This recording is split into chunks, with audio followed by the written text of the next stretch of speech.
सन्मान महाराष्ट्र नावाने घडामोडी लिहितो. नमस्कार मित्रांनो, सन्मान महाराष्ट्रामध्ये आपल्या सगळ्यांचं स्वागत. मी हेमंत केळकर रिक्वेस्ट करतो, विनंती करतो, संपूर्ण व्हिडिओ बघा. मला इतरांसारखं बोलता येत नाही, ते टोन ते हावभाव मला जमत नाहीत. मी साध्या पद्धतीत बोलतो, त्यामुळे संपूर्ण व्हिडिओ बघा. आजचा व्हिडिओ पण खास आहे. त्याच्यातले मुद्दे जे मी मांडलेले आहेत त्याबद्दल कमेंट करत चला. नुसतं माझा चेहरा बघून व्हिडिओला सोडून देऊ नका, ही तुम्हा सर्व दर्शकांना माझी विनंती आहे. चला आता वेळ न घालवता मी विषयाकडे वळतो.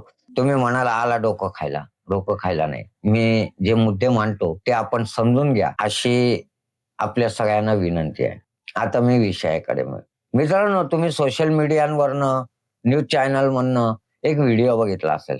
हो, डोंबिवलीतील विशू पेडणेकरांचे कार्यकर्ते पकडल्याचा. शिवसेनेच्या शिंदे सेनेच्या लोकांनी ती माणसं पकडली आणि ते पैसे वाटत आहेत, असा तो व्हिडिओ आपण सगळ्यांनी बघितलेला आहे. आणि त्या व्हिडिओला पाहिल्यानंतर सगळ्यात मोठा मनात प्रश्न आला की हे चाललंय तरी काय?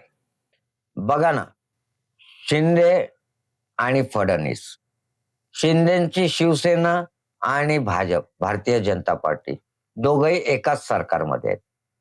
दोघे स्वतःला हिंदुत्ववादी म्हणतात. विचारधारा एकसारखी असल्याचा दावा देखील हे करतात. मग निवडणूक आलेली आहे, प्रचार चालू आहे, त्या प्रचारात हे एकमेकांचे शत्रू असल्यासारखे का वागतात? का दाखवतात मतदारांना की आम्ही एकमेकांचे शत्रू आहोत? बघा, पैसे वाटणं हे चुकीचं आहे, ते चुकीचंच आहे. मग तो कोणताही पक्ष असो आणि कोणत्याही पक्षाचे ते कार्यकर्ते असो, त्याला आमचं समर्थन नाही. पण प्रश्न मात्र हे सगळी गोष्ट बघितल्यानंतर विचार असा वाटतो. कारण त्या व्हिडिओमध्ये दोघं तिघांनी एकाला मारहाण करताना पण आणि पैसे काढ म्हणताना पण व्हिडिओ आहे. मी तो व्हिडिओ काही आता दाखवणार नाही, कारण तो तुम्ही बघितलेलाच आहे. त्याच्यात काही वेळ घालवणार नाही. पण ही मारहाण करणं योग्य आहे का की अयोग्य आहे? तुम्हाला काय वाटतं हे कमेंट मध्ये नक्की सांगा. आणि दुसरा त्याहून अधिक महत्वाचा मुद्दा म्हणजे मतदार. हा मतदार कोणाच्या मालकीचा नाही. मतदार सुज्ञ आहे. तो ठरवतो, त्याला तो मतदान करतो. त्याला जो नको वाटतो त्याला तो मतदान करत नाही. हे उमेदवार का विसरतात? बघा ना, पैसे घ्यायचे मतदारांनी का नाही? आणि सर्वात महत्वाचं म्हणजे पैसे घेतले तरी मतदान कुणाला करायचं हेही मतदार ठरवतो. मग प्रश्न असा आहे, उमेदवार किंवा त्यांचे कार्यकर्ते हे कसं ठरवू शकतात की मतदारांनी पैसे घेऊ नयेत किंवा पैसे घेतले म्हणजे ते अमुकच पक्षाला मतदान करतील? आपण थोडस दुसऱ्या बाजूने विचार करू.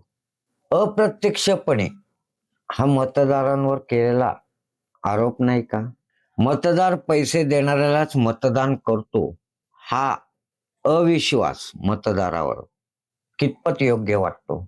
महाराष्ट्रामध्ये लाखो प्रामाणिक इमानदार मतदार आहेत, जे कोणताही आणि कोणाकडनंही 1 रुपया न घेता मतदान करतात, कारण लोकशाहीवर विश्वास ठेवतात.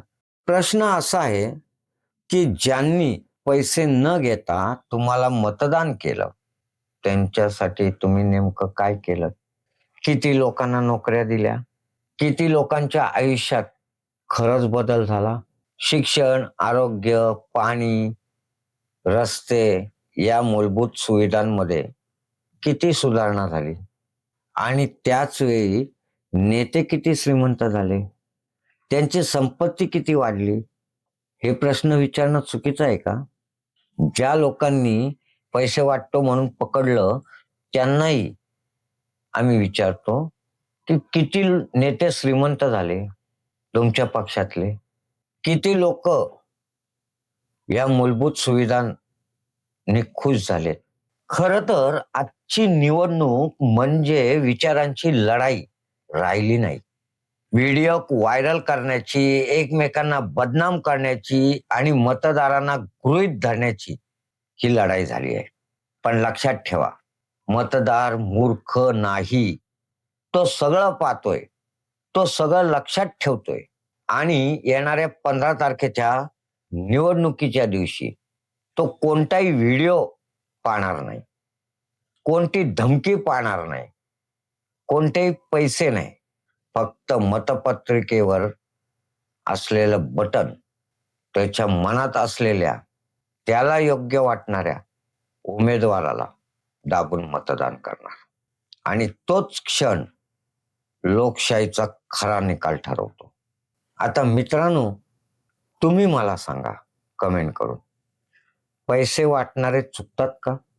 पकडणारे बरोबर आहेत का? का दोघेही सत्तेसाठी काही करायला तयार आहेत? हा निर्णय आम्ही नाही, मतदार घेणार आहे. कारण शेवटी लोकशाहीत राजा कोणी असो, पण सत्ता देणारा मतदार असतो. हे उमेदवारांनी लक्षात ठेवावे. धन्यवाद. तुर्तास इथेच थांबतो. परत भेटू नवीन विषयासह. तेवर मी हेमंत कुमार केळकर आपली रजा घेतो आणि जाता जाता विनंती करतो की अजून आपण आमचं चॅनल सबस्क्राईब केलं नसेल तर चॅनल सबस्क्राईब करा, व्हिडिओला लाईक करा, शेअर करत चला. व्हिडिओ संपूर्ण बघत चला, म्हणजे तुम्हाला मांडलेले विषय कळतील. नाता जपला इथे मनामनाच घट्ट, सांगत राहतो जन्मोजन्मी महाराष्ट्र हे सत्य.